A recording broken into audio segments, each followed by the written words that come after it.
If you have questions or suggestions for future podcasts, please submit them in the comment section below. Don't forget to like, share, and subscribe. War makes all of us poorer. Hi, I'm Dave Arnott, the Christian Economist. The broken window fallacy. Now, after a hurricane or tornado, you'll often hear someone claim that the rebuilding investment is good for the economics of the community. Now, in a very narrow sense, that might be right. It is good for the specific community that received the funds to rebuild. But an economist would ask where that money came from and what alternative use could it be put to. It's something like a gambling casino. I've covered some of this in podcast number 64, titled Gambling for God. But for today, let's just state that all money that gets lost at a gambling casino might enrich the very small community that surrounds the casino, but it hurts others from outside that very small circle because that money would have produced more value in another enterprise. Now, back to the broken window fallacy. And one clarification, I'm not talking about the broken window theory of policing. That idea states that if you allow small crimes, you'll get larger crimes. That theory would be used to show that Vladimir Putin of Russia was allowed to take the Crimea, a small window break, during the Obama administration so that he felt empowered to break a larger window, the entire country of Ukraine. Now, back to the economic broken window fallacy. It is very different. Its author is the French economist Frédéric Bastiat. It states that the money spent to repair a broken window came from somewhere. After all, there's no free lunch in economics. And that money would have found a higher use in some other place. See, in a greater sense, Bastiat says, you see what you see, but you don't see what you don't see. You see, the economic impact of the rebuilding effort, but you don't see where those resources would have been spent if the destruction had not taken place. You will even hear people say the insurance company will pay. Well, if the insurance companies paid fewer claims, assuming it's a competitive industry, they would be forced to lower their prices, so there'd be more consumer surplus.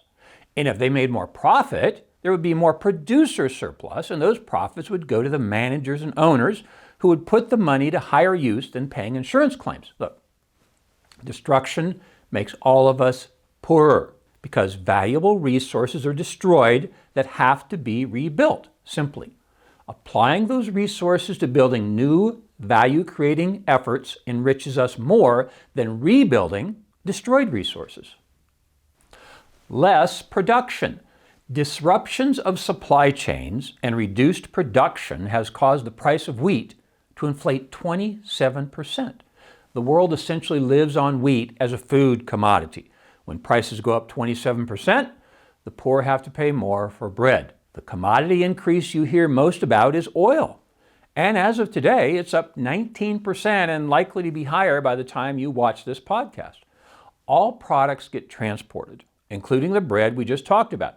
So the price of all products will inflate because of the increase in oil prices. Look, since God created humans, our needs have never changed. It makes no difference if you're a believer in an earth that is 6,000 or millions of years old. Needs have never changed. How we satisfy them changes. In economics, we call those new needs satisfiers substitutes. Wool and cotton prices won't change much because of the war, but their substitutes, which are oil-based products, will. So things like spandex, polyester, and nylon, which are substitutes for wool and cotton, will be driven up by the increase in oil prices. Ukraine is a top corn producer, and the U.S. has entered into this foolish idea of making corn into ethanol. More about that some other time. But anyway, oil prices will go up even further because of this. Also, corn is an input for the production of beef and chicken, so you can expect those prices to increase. Food price increases are particularly painful for the poor, whom we Christians care about, because those poor people spend a larger portion of their meager income on food than the rich do. The Ukraine produces half the world's sunflower oil, and the production is certain to be curtailed. Sunflower oil is used for cooking, And it's also an input item for biofuels that I mentioned a moment ago.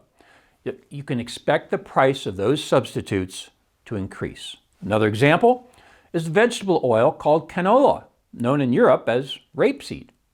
Natural gas prices in Europe are clearly on the rise, and this has driven up the price of coal, which is an energy substitute. Housing prices are already skyrocketing in the U.S. before the war started. Germany and Sweden export lumber to the U.S., and if the war causes them to sell those products closer to home, it will drive up lumber prices in the U.S. even further. Less trade. Even if the Russian invasion of the Ukraine ended today, there would be a lag in trade resumption with Russia for years, maybe decades. It's sometimes too easy to have faith in rational economics, which states that supply and demand sets prices that determine global trade patterns. See, there will be lingering trade discrimination against Russia, and the effects are hard to predict. Even in the first week of the war, Stolichnaya vodka changed their brand name to Stoli to try to sound less Russian. Sorry if I mispronounced Stolichnaya. I'll blame it on my Baptist heritage. Look, in a recent Wall Street Journal article titled "The Ukraine War Drives Up Cost of Wind and Solar Power," they point out renewable energy projects are now being hit by soaring post-invasion prices for key materials such as aluminum and steel, as well as higher transportation costs stemming from higher oil prices, which have surged by more than 50% this year. These rising costs are particularly acute in the U.S., where many projects were already facing increases in part because of trade tariffs targeting China, a dominant producer of solar cells and other renewable energy components. I did my PhD dissertation on U.S.-Russian joint ventures, and I'll try to make this explanation more interesting than my dissertation. But in brief, there are very few items in your house that were made in Russia. In most joint ventures between Western and Russian firms, the Western firm provides the technological know-how, and the Russian firm provides the natural resources like gas and oil and nickel. Specialization. Well, specialization comes from Adam Smith in The Wealth of Nations. Yeah, that guy. Russia specializes in oil and gas. I talked about that at length during a recent podcast titled Scriptural Specialization and Vladimir Putin.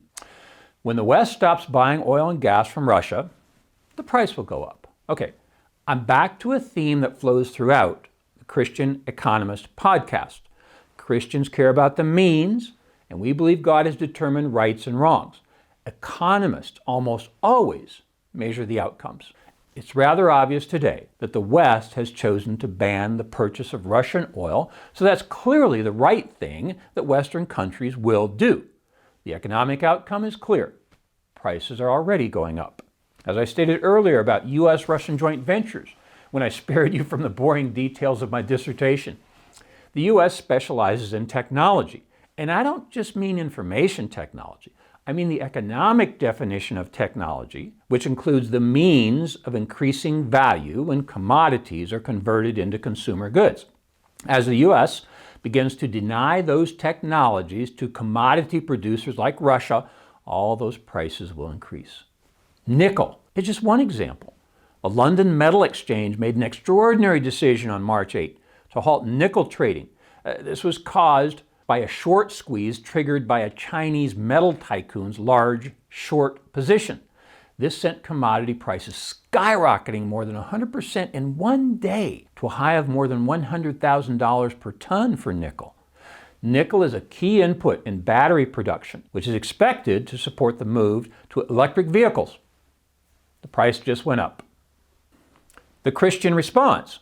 Hundreds of Christian organizations are responding with humanitarian care and aid. Among them, the American Bible Society, Awana, Hope International, Medical Teams International, Mercy Chefs, Samaritan's Purse, Save the World, World Relief, World Vision, and hundreds of others.